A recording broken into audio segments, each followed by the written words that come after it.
Welcome to another Scan and Cut Saturday. This time I will be showing you how to create this cut front greetings card. It's very simple to do and uses just a number of basic shapes. Here's what we're aiming for. It's basically a rectangle shape with an aperture cut into it. Not just a basic circular or square aperture though, one with a lot more detail. I'll start a new project so that we have a fresh, clean map to work on.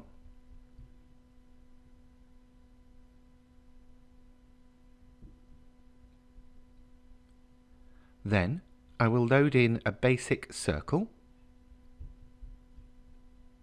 That's going to be the start of our aperture. For speed, I will use one of the pre-designed logos. You can, however, use any text you want to, either using the desktop version of Canvas Workspace or the TrueType converter.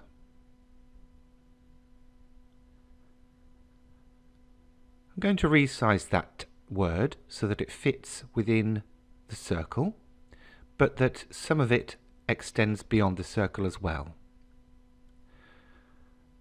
I will align that as well, just to make sure that it fits in properly.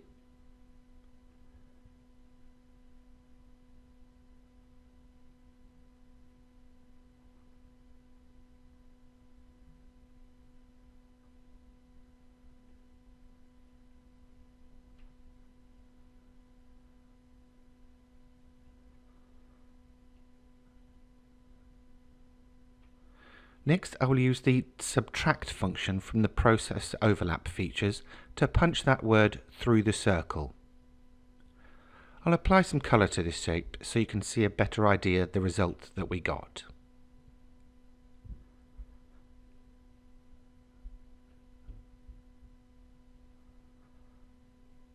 There you can see, we've now got almost like the negative version of what we had before. I will move that off to one side for now, and I'm going to bring in another square.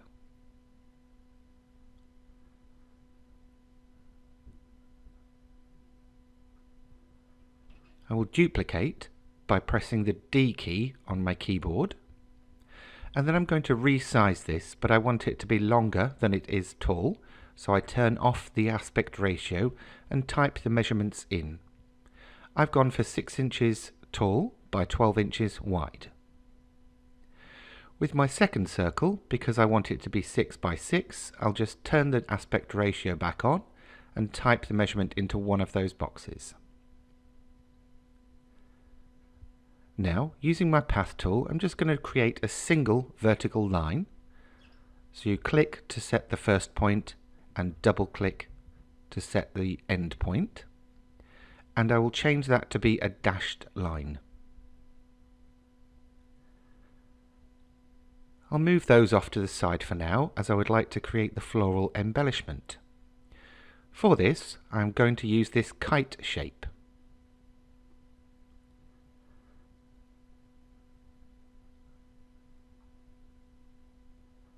I double click to enter the path editing mode, and then I will select all 4 nodes.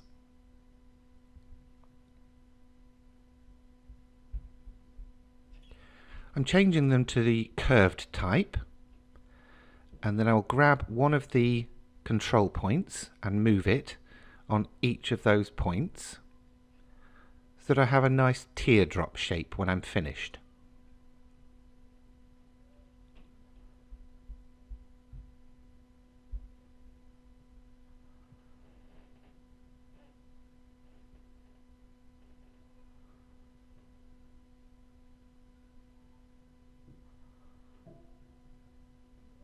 When I've finished, I use the select tool to resize that petal. I will then duplicate it, rotate it 180 degrees, and then I will fetch another circle. This I will resize to fit inside the petals, or sorry, in the middle of the petals. And then I will align those 3 shapes.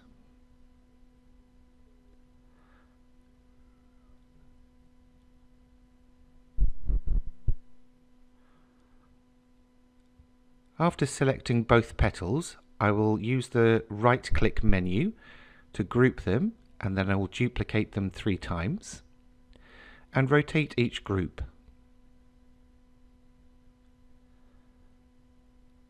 This way, after aligning them all, I'll have a nice flower head design. I'm then going to create an offset outline with the parameters that you see here.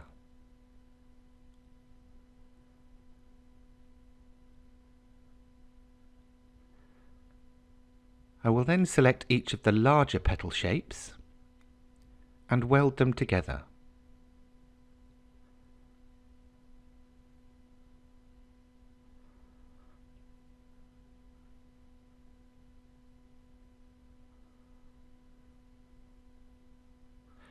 I would like to weld them to the central circle as well. However, there wasn't enough overlap.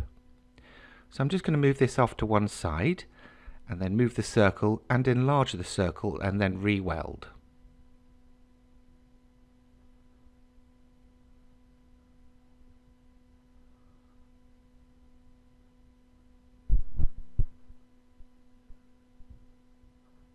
After grouping the rest of the petal heads, I will align that flower together again.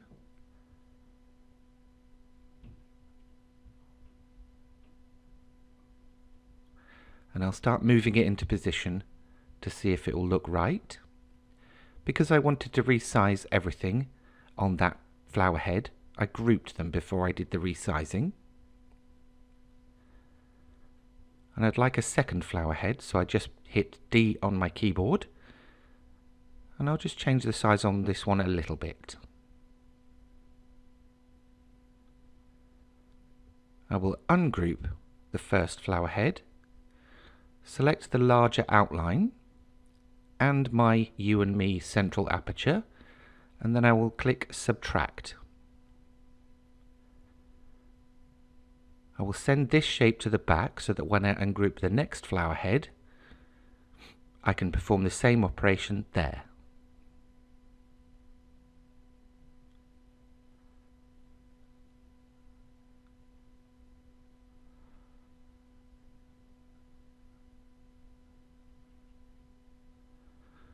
I will add some colour to the entire design now, just again so that you can see what the effect will look like. So anywhere that's grey right now will be our aperture. I now need to bring on my collection of squares and dash line. I'm just going to move the big one out of the way for now, and I will align the square and the aperture design and group them together. Bring them to the front,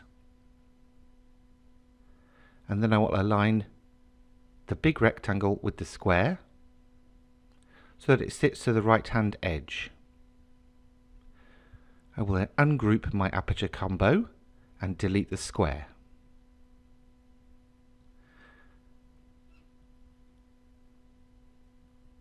Now I've grouped the aperture with the rectangle, and I'm now aligning the dashed line. That's my score line for folding the card in half. I can then group this and resize this all together, and everything will stay in position. And then one final step is to ungroup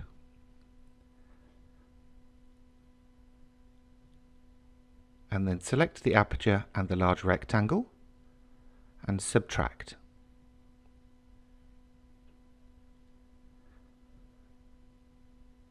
I will group this again just to be on the safe side in case I want to make any changes, and I will add some colour so you can see again the finished outline.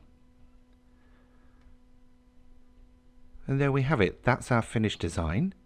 Do make sure that you give it a name so that when you save it or transfer it, you can obviously recognise the design from just the name alone. If you wish to transfer it to your scan and cut machine, you can use the cloud transfer option, or right click and save link or save target as to download it to a specific location on your computer. And there you go, a simple, easy way to create an elaborate aperture. Thank you again for coming by and watching this video from me, John Bloodworth, Gentleman Crafter. If you have enjoyed this video, please do share it with your friends. Do give it a thumbs up. And of course, if you would like to see more from me in the future, don't forget to subscribe and click on the bell icon to be notified of any future video releases. Thanks for watching, and I will see you again next time.